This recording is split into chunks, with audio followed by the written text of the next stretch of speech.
All right, guys, in this lesson, we're gonna look at the mnemonic 6 L's. So the 6 L's help you to recognize the signs and symptoms of low potassium or hypokalemia. So let's get started. The first one is lethargy. A patient who is lethargic may have low potassium, so we need to take a look into that. The second L is for leg cramps. Patients with low potassium may have leg cramps.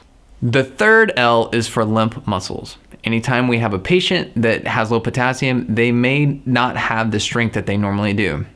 The next L is for low, shallow respirations. Patients with hypokalemia may exhibit this sign.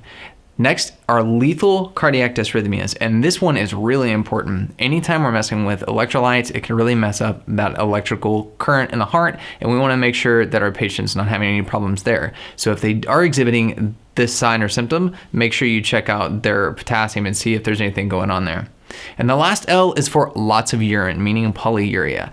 Anytime a patient is excessively urinating, the potassium can sometimes get lost in that. So make sure that you're monitoring your patient's potassium levels. Subscribe and click the little bell so you can be notified when our next Nursing Mnemonics video comes out.